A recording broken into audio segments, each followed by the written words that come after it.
Hey everyone, Dhru Purohit here, host of this podcast with another big idea episode of the week.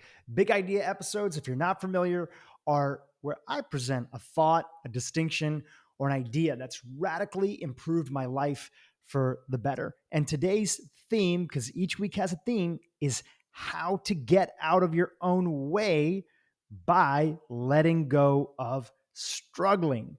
That's today's topic. And I have three reminders from three different authors and teachers that I'm going to be presenting on today's episode, all to support you in the process of letting go of struggling.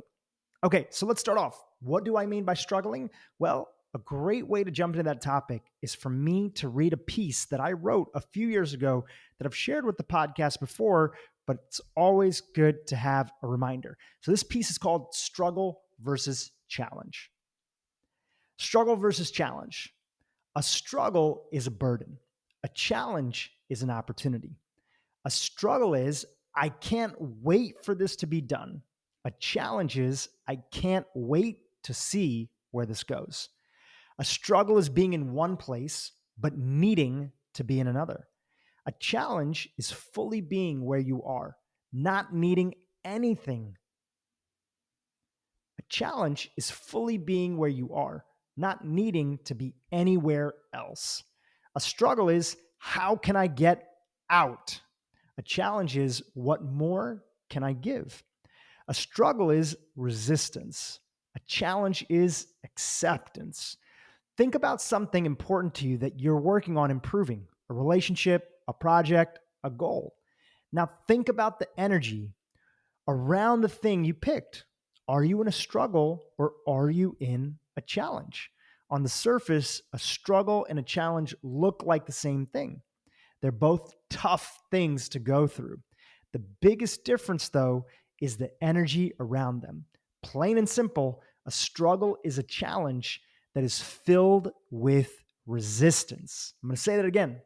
Plain and simple, a struggle is a challenge that is filled with resistance.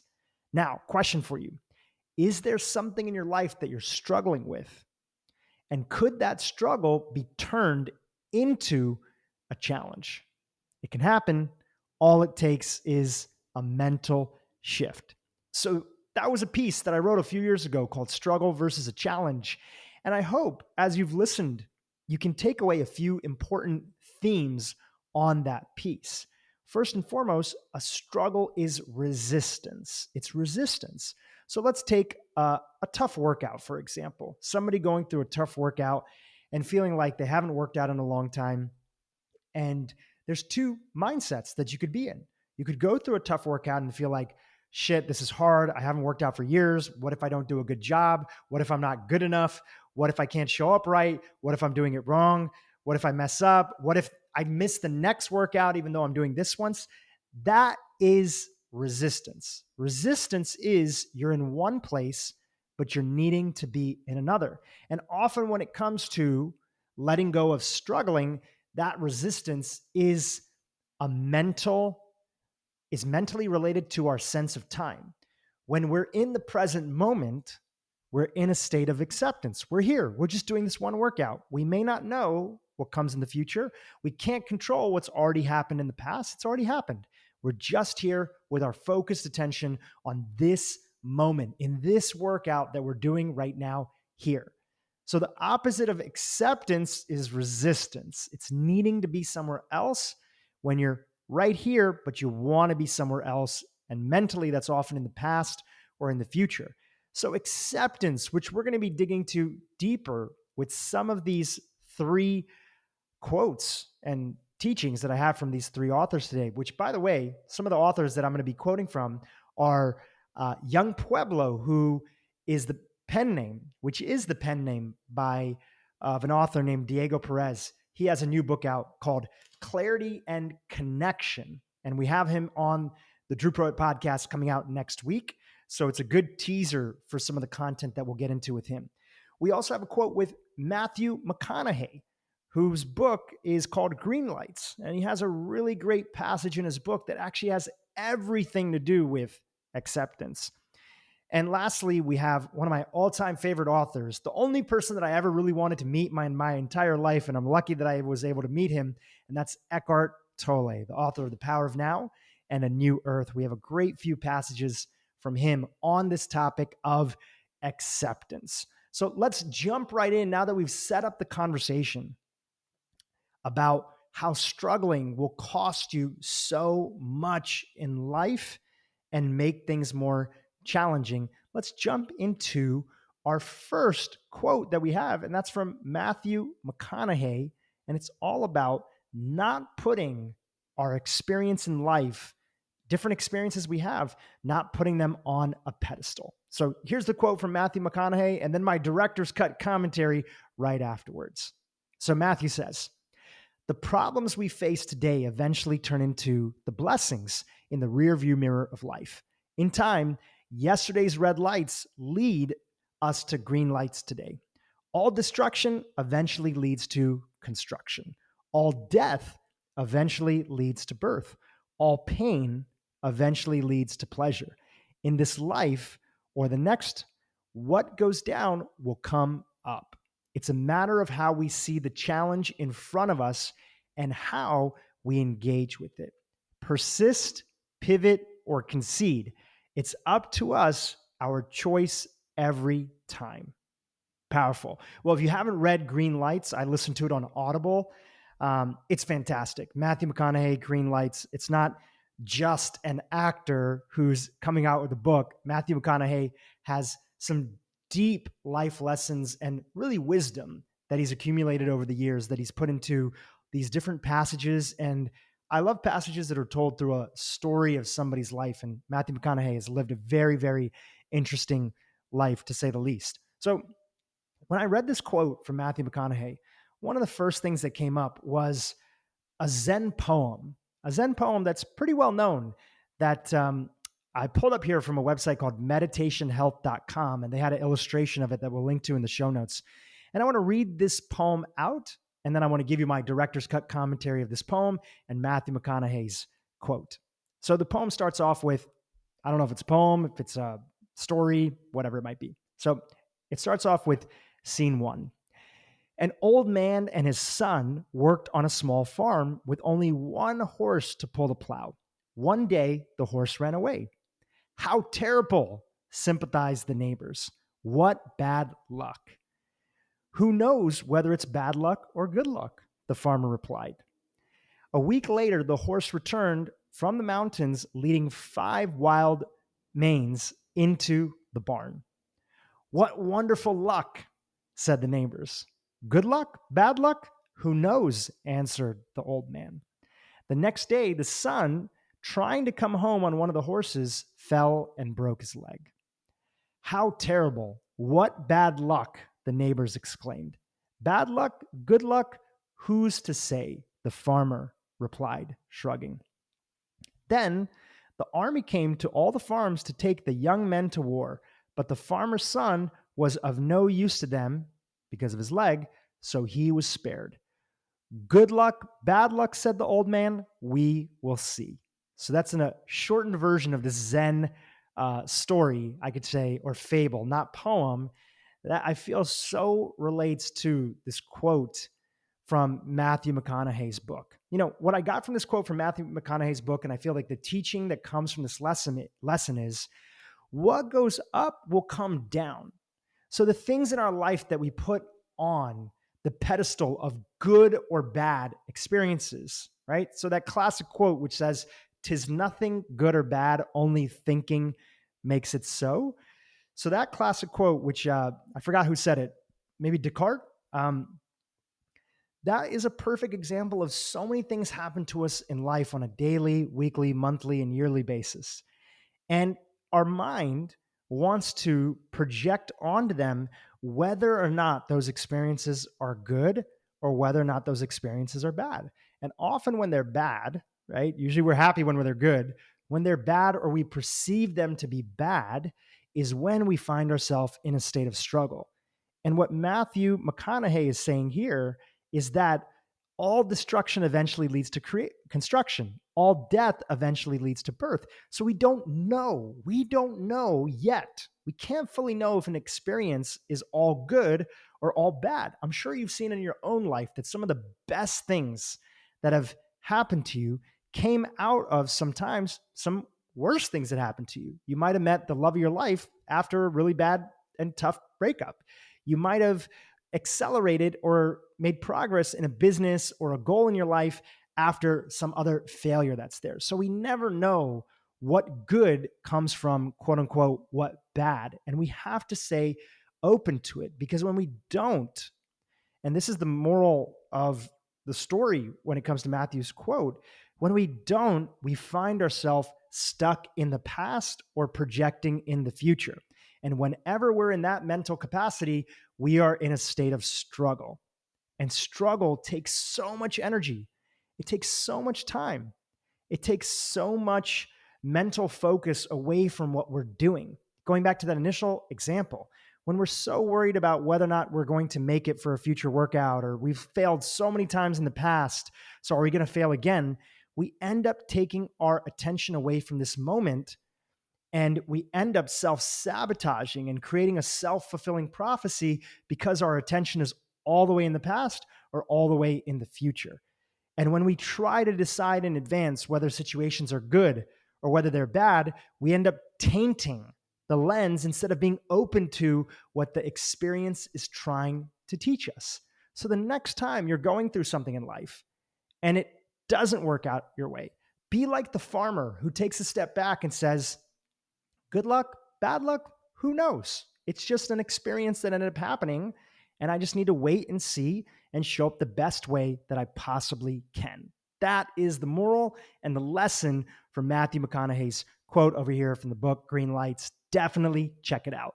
Let's jump into our second quote, and this is from the author Eckhart Tolle. We have two quotes. We're going to be putting them together, and then I'll share with my director's cut commentary afterwards. So Eckhart starts off and says, as soon as you honor the present moment, all unhappiness and struggle dissolves, and life begins to flow with joy and ease.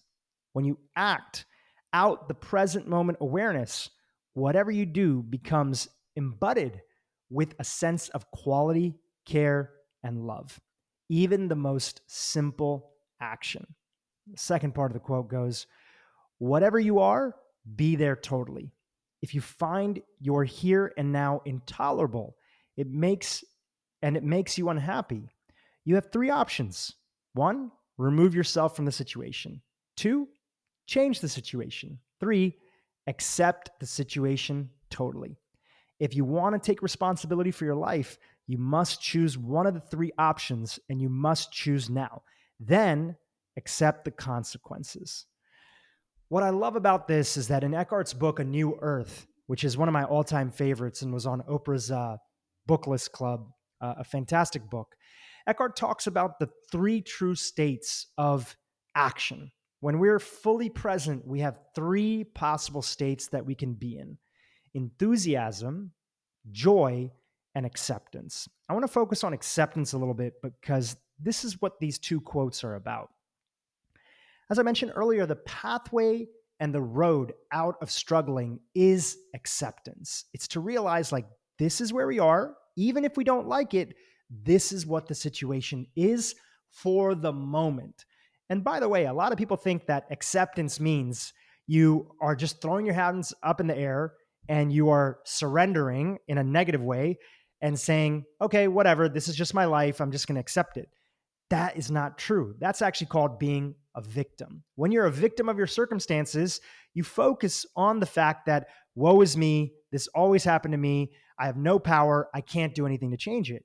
And in fact, acceptance is the exact opposite. Acceptance is, okay, the situation is maybe not the best, I don't want this, and I need to change it. For example, there's been times in my life where I barely had any money in my bank account, and I needed to really figure out my act and figure out what I was going to do next. So I looked at the situation and said, I understand how my past actions got me to this place, and I made some bets, or I tried to do some things or get a job or do whatever was there, and it didn't work out. So what do I want to do from here? I tried to make this business grow. It wasn't growing. Now what I want to do. And when you step into that state of acceptance, you can take a step back and say, from 30,000 foot and say, okay, this is the situation. This is the reality. This is what's going on. Now, what do I want to do? Just like Matthew McConaughey said in his quote, do I want to persist? Do I want to pivot? Or do I want to concede? And the truth is, in life, we're going to do some version of those three all the time when we run up against a roadblock. We're not always going to be able to overcome it in that moment. Sometimes we're going to have to pivot. Some of the best and most amazing companies that have been founded came out of an idea that didn't work. Twitter was one example. Slack, another billion-dollar company that's out there, started off as them trying to build a game, trying to build a really cool game. That game wasn't working out, so they created a chat system to make it easier to communicate about the programming, languaging that all the developers were working on in the building of the game. And in that process, when the game wasn't working out, they took a step back and said, this game isn't going to work. We don't think it's going to ever work right now. What can we pivot into? What can we make out of our action and efforts? And they realized this thing Slack that they had created, which I don't think was called Slack at the time, was an incredibly powerful tool, and that millions of businesses could eventually end up using it. And it ended up becoming this billion-dollar business that a lot of companies, including my own, have benefited from. So going back to the farmer, there's so many times in our life where something isn't working out and we're trying our best. We're giving our all. But instead of struggling, and remember, struggling doesn't mean that everything's going to come easy. Struggling is, I wish it would be better, and it isn't. I wish it would start working out. Now, I am working on a new company, and I'm going through a little bit of a challenge with one of the product formulations. Sure, I'm hopeful, and I want it to work out. That's different than wishing and constantly looking back to the past and overanalyzing decisions that I made or didn't made that brought me to where I am right now. Instead, I say, okay, this is where the problem is, and this is what we're going through right now. Do we want to pivot? Am I open to pivoting if I find a different roadmap for me and my team to take this product to move forward in the future? And like all situations in life, so much of that goodness that we end up creating comes out of the fact that we were struggling or something wasn't working out in the beginning. The part about Eckhart that I wanted to highlight here is acceptance is really about this. I have this additional quote from Eckhart that I'll read out.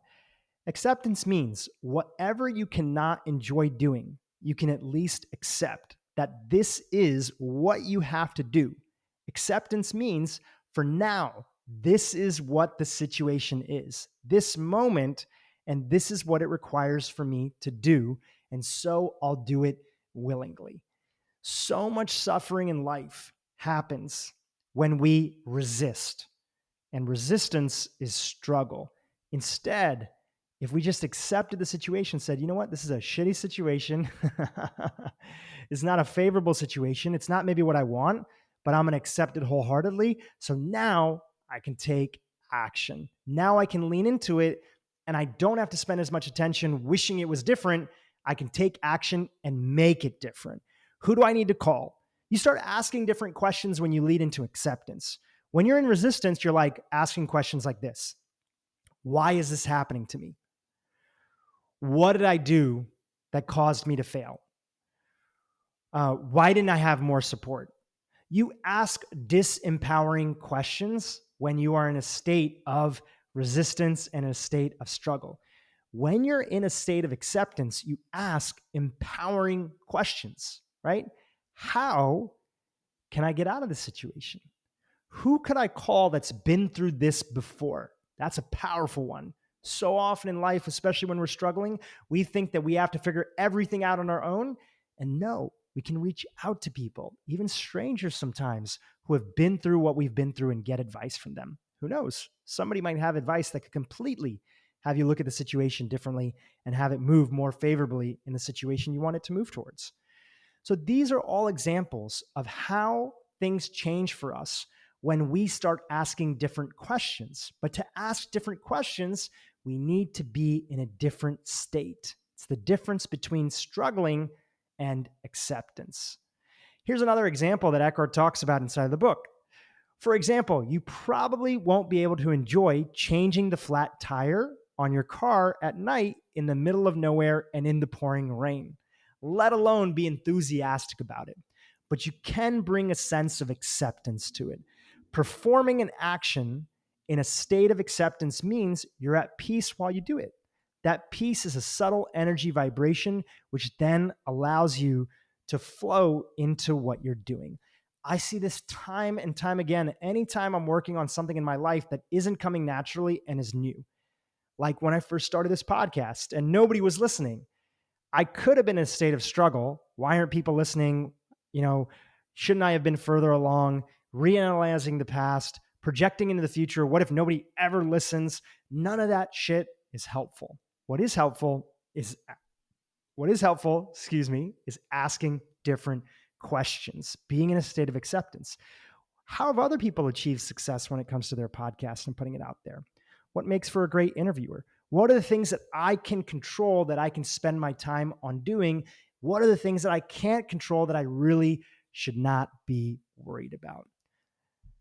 The moral of the story with Eckhart's quotes that I just shared is acceptance is the pathway of letting go of struggle. Is there something in your life right now that you're resisting? Even if that something is something that happened to you years ago, decades ago, are you still resisting that thing? And how much freer would you be if you simply stepped into acceptance instead of resistance? Let's go to quote number 3, and this is from Young Pueblo. This comes from a new book of his called Clarity and Connection, and he's going to be on our podcast next week talking all about it, so stay tuned for that interview.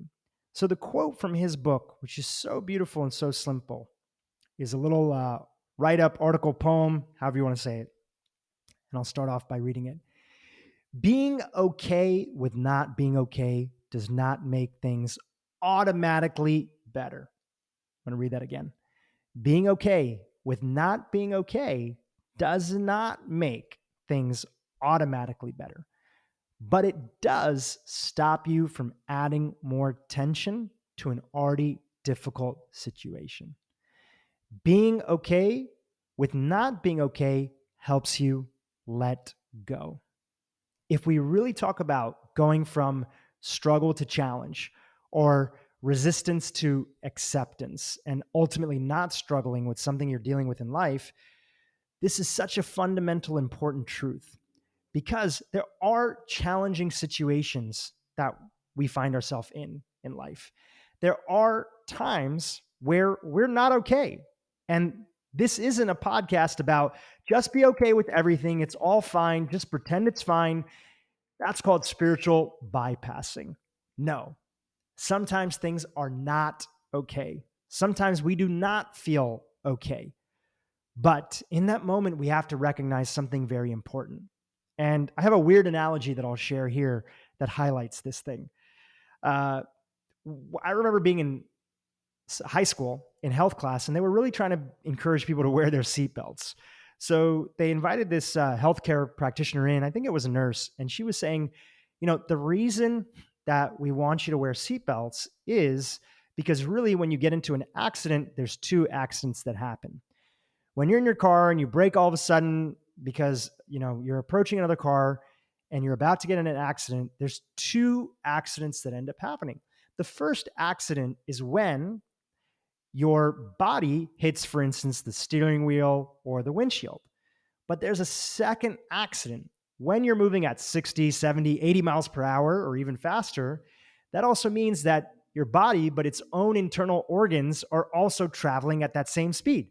So if you hit another car or a wall or a tree and you're all of a sudden brought to stopping, not only if you are not wearing your seatbelt does your body get thrown out, but when you eventually hit something like the steering wheel, your internal organs like your heart, kidney, liver, everything else inside of you, your lungs that were traveling at 100 miles per hour, all of a sudden slam into the second accident, which can often be worse than the first accident. And those vital organs end up slamming up against your ribs and ultimately into the steering wheel or whatever else that you're dealing with.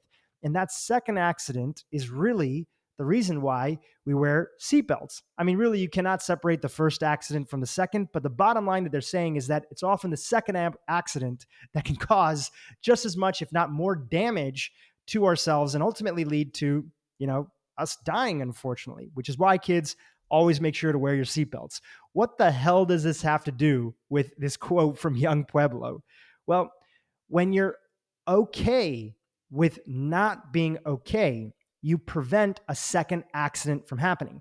Let's say you find yourself in a situation where you love somebody and they tell you that they don't feel the same way and they want to end the relationship. That might be the first accident, right? So that's the first accident. Somebody tells you something that you don't want to hear and makes you usually not feel the best, which is they want to break up with you. Okay, that's one accident. And that's a very tough situation on its own. But the second accident, which is just as harmful, if not more harmful, is every day when you beat yourself up by rethinking the past and imagining the worst case of the future. I'm never going to meet anybody. What if this was the love of my life? I'm never going to feel better again. I'm always going to be heartbroken. I'm never going to be able to do X, Y, and Z. When you beat yourself up every day because you're not okay with being not okay. Instead, if you look at the truth of the situation, something crummy happened. Somebody broke up with you. And that sucks. It sucks to be broken up with. But if we can every day slowly process and put out the idea that, can I be okay with being a little sad here? I'm not going to ruminate on the past. I'm not going to project out the worst case scenario in the future, but I'm just going to give myself a little bit of self-love and kindness in this moment where I'm feeling a little sad out of the grieving of the loss of this relationship or a loss of a family member or whatever else it might be. When we start to freak out because we're not okay with being not okay, that's when we spiral downwards and make the situation worse. You will always make the situation in your life worse when you're not okay with being not okay. It's a real paradox in a way.